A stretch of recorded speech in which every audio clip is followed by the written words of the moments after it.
Good morning, postpartum friends. I have another blog post. It's been a minute since I've recorded.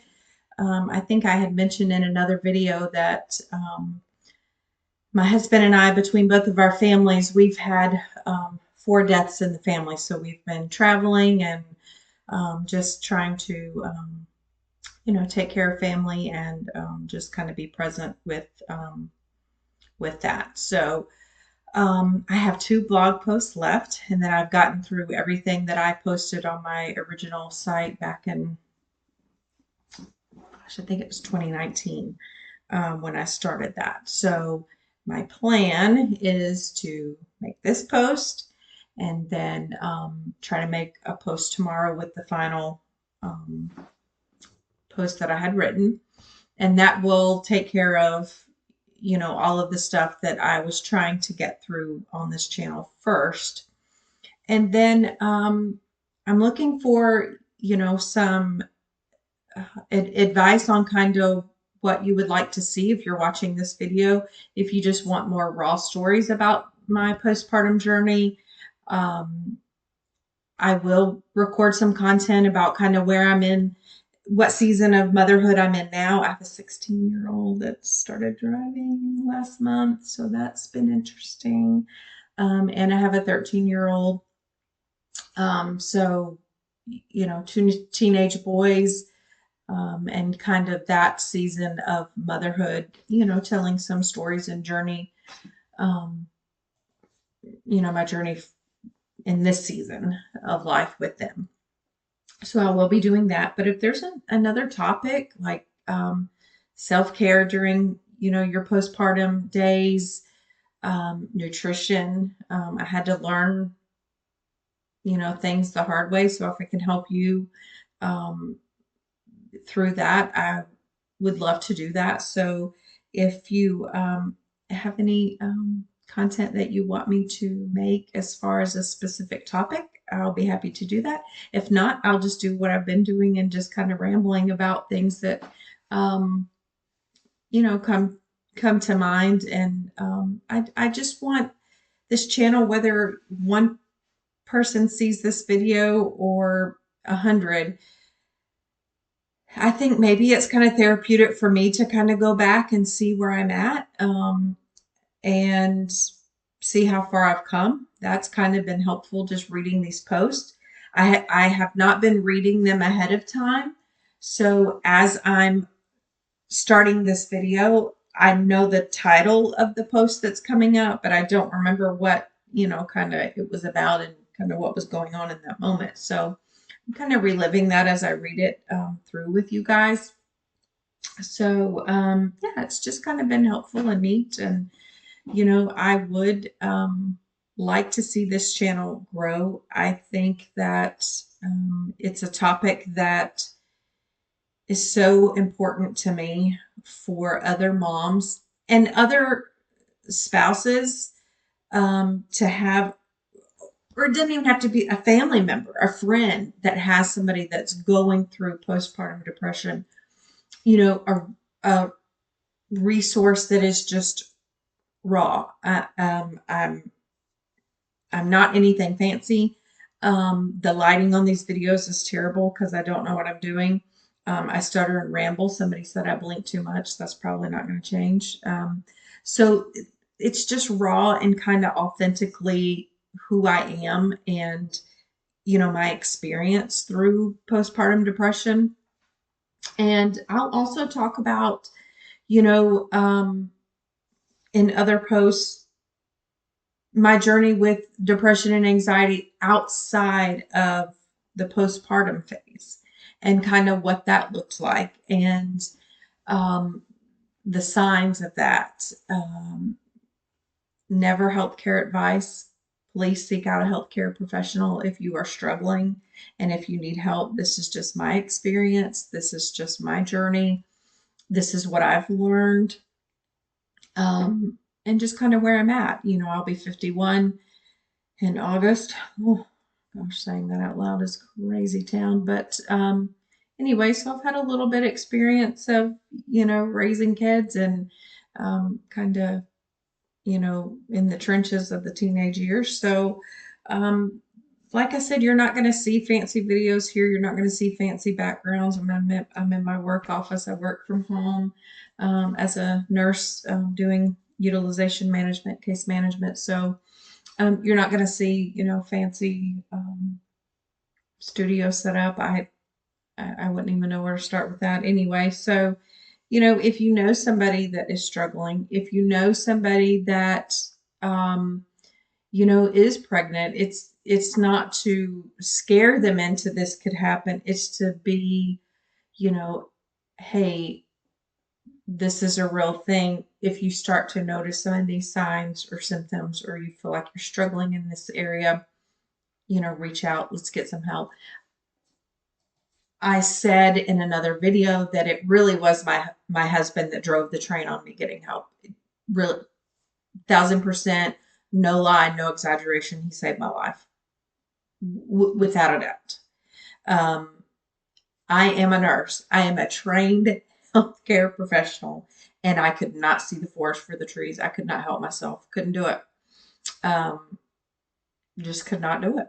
So if you're in that boat, or you know someone that's in that boat, please share the video. Please comment. Like I said, if there's other topics that you want me to talk about, the journey with postpartum depression, just motherhood in general. I want to have an open discussion. I want to see this channel be interactive um, and grow, because I think it's important. And I think that it is important for moms to have a safe space, a safe community to just be raw and vulnerable and talk about, where they're at. Whether it was postpartum depression or not, if you're a mom, you've gone through the postpartum stage, and, that comes with its own challenges. So anyway, my plan is to get through this blog post today, post tomorrow, with the final blog post. And then I will kind of brainstorm, write down some ideas of other things that I want to talk about in upcoming videos. I would like to see myself get consistent with posting on this channel. I don't know much about how YouTube works. I don't know if that helps with the algorithm. I don't know if it helps. I apologize. Keep looking away. I am working and my teammate is out today, so it's just me today covering a bunch of stuff. But anyway, so I'm gonna make this quick. So this one says, take your advice and ... I'm not sure what I was thinking there. It says, so it has been a while since I published a post. I hosted a baby shower for my cousin this weekend, and I had the guests write down on these cute, pretty note cards advice for the mom to be. As I was laying in bed last night, I thought that was a dumb thing to do. I say that because when I was struggling with a newborn, the last thing I wanted was advice. I wanted help. We mean well when we tell new moms things like, sleep when they sleep. Your life is going to change forever. Those are great words of wisdom, but let me tell you, when you are not showering, not sleeping, breasts are sore, wearing diapers yourself because of the bleeding, the word you want to hear is go take a nap or dinner is ready. Am I right, moms? Being a mom is hard work, but when you put postpartum depression in that mix, well, sometimes you want to say, take your advice and shove it. Yeah. That's true. And it kind of ties into another post I had made about, I think it was called The Words We Hate to Hear. Everyone is well-meaning when we say those things. Your life is going to change forever. It's a love like, you're never, going to experience again. I remember my husband had a cousin come over after we had our first son.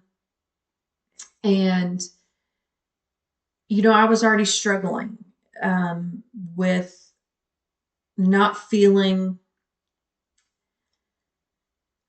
I don't want to say I didn't feel a bond so much with him, but there was some type of disconnect. He was in the NICU for 4 days.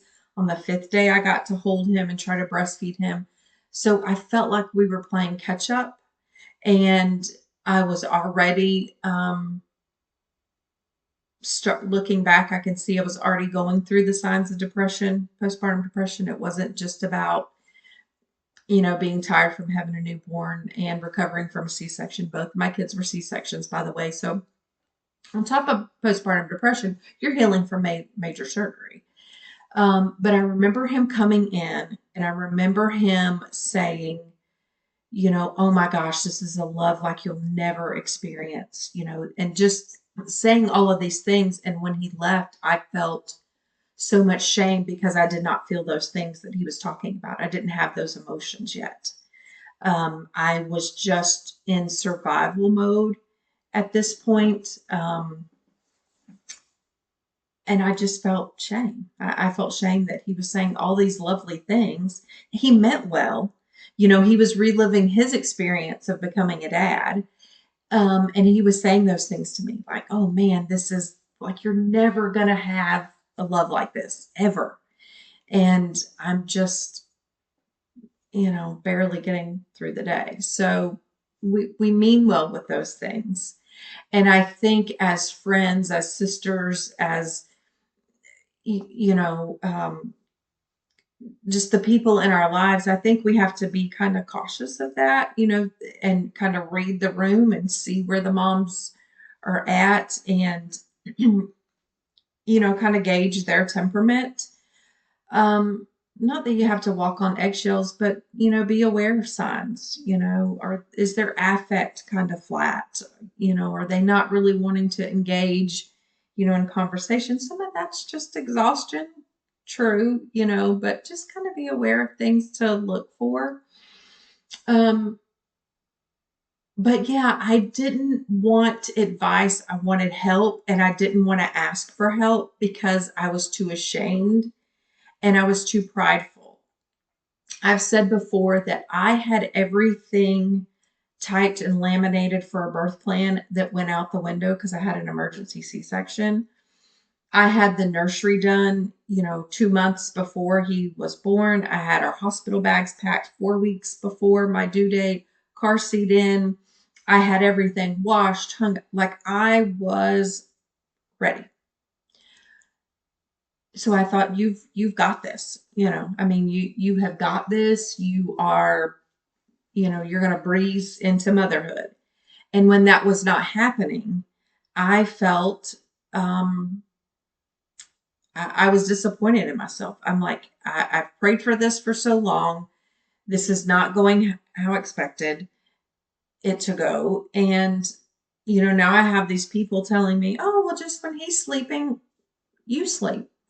Well, Hayden only slept, an hour and a half at a time for the first probably 6, 8 weeks that he was alive. I mean, there, by the time I got settled down and, comfortable, he was back up, so it's easy to say those things, and they're well-meaning things. Yes, you need to rest when they're resting, but especially if you have other kids, especially if you're trying to take care of a home, especially if, you're working and, at the 6 week mark, you might be preparing to go back to work, all of those things are going on. And so it's easy to say those things. What I would encourage you to do is offer the things that, people may not think about. You know, I am so bad about saying, hey, let me know if you need anything. And I'm like, well, that's dumb, because if I needed something, I'm not going to say I need something. I'm just going to deal with it. I'm going to suffer through it, and I'm not going to speak up because I don't want to ask for help, because I'm prideful, and that is wrong. And I want to think I've got it all together with everything, and I don't need any help. Prime example. I fell right before we had to travel to Maine for a funeral a couple of weeks ago. Well, I'm sorry. It's been a week, 2 weeks. And anyway, recently. And I hurt my ribs and my back, and I was in a lot of pain. Wasn't able to do much, and I am very much a organized. My spaces have to be clean. Things have to be organized and put together, or mentally I struggle. If there's laundry piled up, if there's, you know, clutter, it brings me mental chaos. And so I was having a hard time keeping up with, uh, my normal chores that I do every day. I have a routine, when I get up, get going, and, start a load of laundry, this, that, and the other.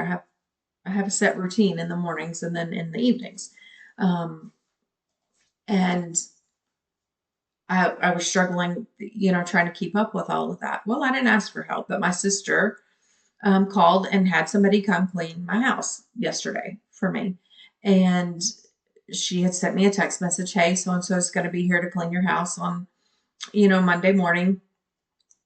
No, no fussing about it. It's already set, it's already paid for. They're going to be there. And she just knows. She knew that I was down. She knew that I was struggling. And she knows me well enough to know that that is the main thing that I'm going to be stressed about. Not keeping up with the laundry, not keeping the house picked up and clean. I was doing just enough to get through my work day. So I am trying as a friend, as a neighbor, as a member of my community to be better and say, okay, I'm not going to wait for them to ask. I don't want to be intrusive, right? Don't want to be intrusive.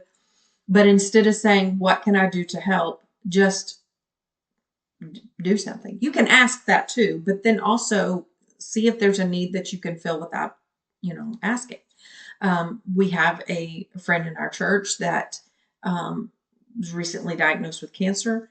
And instead of saying, hey, what can we do to help? Everybody just kind of rallied and said, this is what we're going to do. This is, we're going to do this, this, and this, and we're going to help out this way. And if there's other needs that need to be met, they'll let us know and we'll move on from there. So when it comes to new moms, I would encourage you, if you go to visit, if you go and visit someone that's had a new baby, say, hey, can I, while I'm here, let me do a load of laundry. Let me unload the dishwasher. Let me wash some dishes. Meals are a big thing. I never really realized that just having a meal, even if it's something that you make and they don't want it that day, something that's able to go in the freezer to have to stockpile to, where they could just pull out and heat it up and, dinner's done. We live in a rural area, so DoorDash and Uber Eats and things like that are not accessible to us, but gift cards to those places, excellent idea. Hey, dinner's on us tonight. Here's a gift card. Order dinner when you need it. Doing like my sister did. Hey, I'd like to set up someone to come clean your house. Is that stepping on, is that intruding on your privacy? Would that be helpful? I would like to do that. They can be here this day and it's already paid for. And I mean, you want to be respectful. I mean, having a stranger come in your home, is, you want to make sure you're not, being disrespectful and, invading someone's privacy. But hey, this is what we'd like to do. This is available this time and this date for someone to come in and clean your house, get your laundry caught up, change your bed sheets, all that kind of stuff. And you just see if you can help out that way. Another thing is self-care for the mom. Everybody, wants to come and hold the new baby and, ooh and ah over that. And then sometimes the mom is like, I feel gross. I'm bleeding. I'm wearing diapers. I'm, not feeling great. So even some pamper items for the mom, something that smells good, something that, a new soft nightgown. I remember my mom getting me this pink little bow nightgown, and I lived in that. It was comfy, it was cozy, it was new, and it felt good, to have that on. So even things for the mom in that aspect that will make them, feel good. A new face cream, just, any little things like that to help the mom feel appreciated and taken care of and special, is important too. So the takeaway of this post is sometimes that advice is just not helpful. They would, moms, we would love to nap when the baby naps. But if you're like me, I'm thinking, oh, but if they sleep for an hour, I can I can get a load of laundry done, or I can unload the dishwasher, or I can start prepping for dinner. My husband was an amazing husband, but he was also working two jobs at the time that we had our first son. So, I wanted to make sure that he was taken care of also and that he had things that he needed.